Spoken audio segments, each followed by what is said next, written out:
Hello everyone and welcome to US Computer Solutions for another how-to tutorial. My name is Joey and today I'll be showing you two annoying problems or features that came with Windows 10 and how to fix them.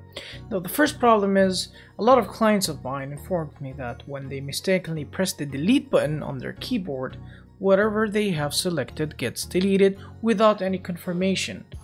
What happened to the confirmation dialog? Well, it's probably disabled.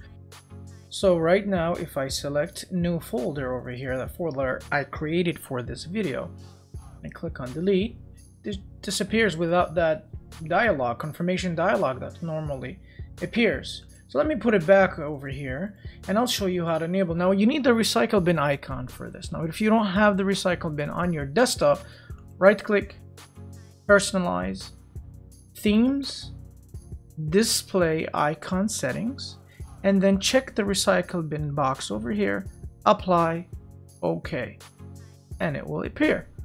Then you're going to right click, properties, and then click on display delete confirmation dialog, apply, and OK. So let's test it out. Let's select it and press delete button off our keyboard. There you go. So that's a fix for that. I don't know why, but we had to go through this, but you know, we need that.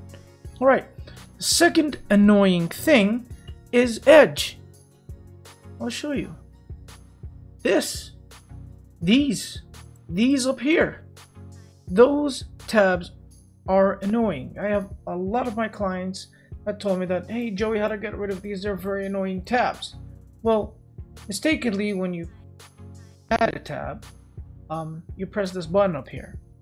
So when you press it, it goes with that little window and showing you your tabs when they're open and stuff like that. And the fix is very simple. The arrow, click it, it goes away. Alright guys, I hope this little video helped you out. Please comment, subscribe, like this video, and see you again next time. And happy holidays!